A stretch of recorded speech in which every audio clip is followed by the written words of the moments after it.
Salut à toi, homme égaré dans les méandres de l'amour moderne. Tu t'es réveillé ce matin avec la sensation que ton partenaire te regarde comme un meuble Ikea monté depuis trop longtemps? Pas de panique, tu n'es pas le seul. Aujourd'hui, on va décortiquer ce mystère. Pourquoi ton partenaire n'a plus envie de toi?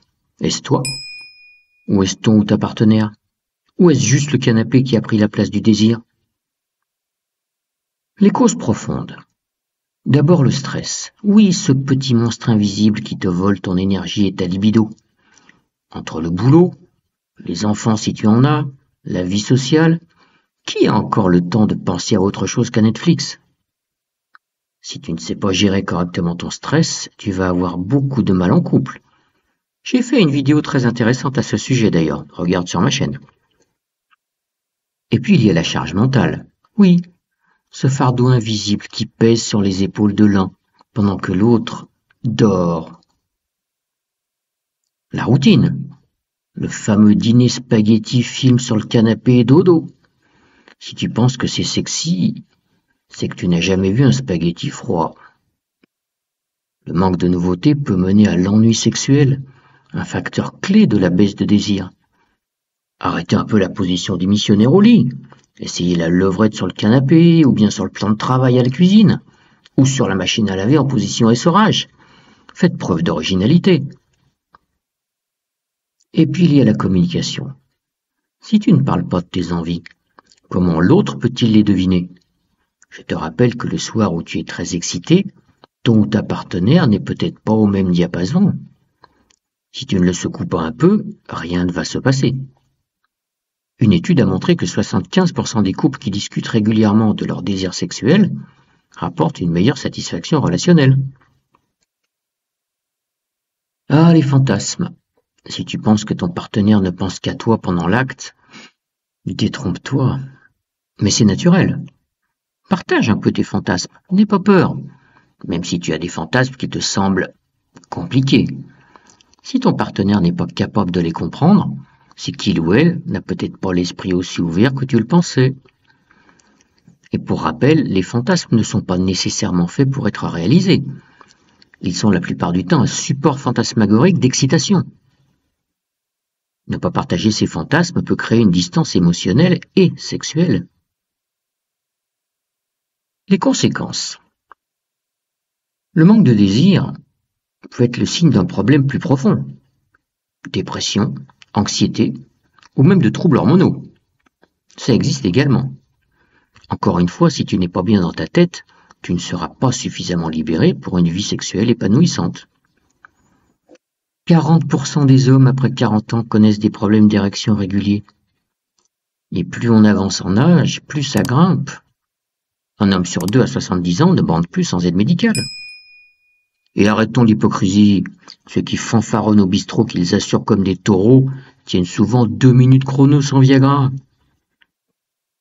Une femme sur deux après 50 ans subit une baisse massive de libido, souvent liée à la ménopause et à la prise de poids. Dans une grande étude, près de 73% des femmes de 50-65 ans disent être encore sexuellement actives. Mais la moitié d'entre elles avouent que ça ne marche plus comme avant. Sécheresse, douleur ou carrément plus d'envie. Et parlons fantasme. Plus de 80% des hommes et des femmes reconnaissent penser à quelqu'un d'autre pendant l'acte, ne serait-ce que pour booster leur excitation. Mais à force de le cacher, on tue la communication, et donc le désir. Il faut ouvrir les yeux, mesdames et messieurs, arrêtez de vous raconter des histoires. Bon, être excité par une mémère à bigoudi qui a pris 30 kilos et ne fait aucun effort, ça n'est pas facile. Mais messieurs, regardez-vous d'abord, dans le miroir. Les bides à bière vautrés sur le canapé en train de regarder le match à la télé, remuez-vous. Et pour vous, mesdames, passé 50 ans, le corps se transforme aussi. Libido qui baisse, graisse qui s'accumule, et si on ne bouge pas, bonjour le corps à vomir. Sérieusement, si vous voulez rester désirable pour vous et pour votre partenaire, il faut se bouger, prendre soin de soi et garder la forme. Sinon, le désir s'évapore plus vite qu'une promesse électorale. Et toi, tu te retrouves à chercher des solutions sur Internet, espérant que Google ait la réponse. Les solutions. Alors que faire? D'abord, communiquer. Oui, je sais, c'est plus facile à dire qu'à faire. Mais un comment ça va sincère vaut mieux qu'un t'as vu la dernière saison de telle série? Parler de ses désirs, de ses besoins, de ses limites. Parce que si tu ne dis rien, l'autre ne devinera pas. Sans nécessairement agresser votre partenaire, signalez-lui que vous sentez qu'il y a moins de désir et travaillez ensemble sur les causes et les solutions. Allez-y mollo, pas de « mais franchement avec ton bide à bière et ton jogging troué sur le canapé, ça ne fait pas envie ». Ou bien de « mais franchement, tu as pris 30 kilos et tu n'as même pas de dessous excitant, mets-toi à ma place ». Non, allez-y en douceur. Ou alors partez. Mais ça sera l'objet d'une autre vidéo. Pimenter sa vie sexuelle.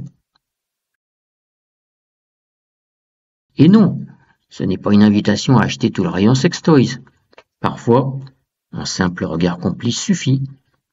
Mais si tu veux vraiment explorer, pourquoi ne pas essayer des jeux de rôle, des massages sensuels ou même des accessoires? Il existe même des petits jeux à deux, des dés érotiques, avec challenge, etc. Enfin, réinvestissez-vous. Oui, toi aussi, tu peux faire un effort. Parce que si tu laisses ton corps devenir un terrain vague, ne t'étonne pas si l'autre cherche ailleurs. Il faut en parler. Si tu trouves que ton partenaire se laisse aller, verbalise-le en douceur. Et c'est aussi bien valable pour madame que pour monsieur. Changez de décor, de position, de rythme. La nouveauté stimule le désir. Alors, prêt à raviver la flamme? Parce qu'entre un canapé confortable et une relation épanouie, le choix est vite fait. N'attends pas que ton partenaire devienne une œuvre d'art poussiéreuse. Agis maintenant, avant que le désir ne devienne une légende urbaine. Parle ou pars, mais arrête de te plaindre, car le désir, ça se travaille à deux. Et au lieu de faire le mytho avec tes potes, reviens sur terre, ouvre les yeux et applique mes conseils. Si tu veux vraiment changer les choses. Et si tu ne communiques pas tes envies, ne viens pas te plaindre, je ne peux rien pour toi. Allez, à toi de jouer, et n'oublie pas, le désir, ça se cultive, ça ne s'attend pas. Si cette vidéo t'a secoué, partage-la avec ton partenaire. Et si tu veux plus de conseils pour booster ta vie amoureuse, abonne-toi à ma chaîne, parce que l'amour, c'est comme le vin, ça se bonifie avec le temps, si on en prend soin.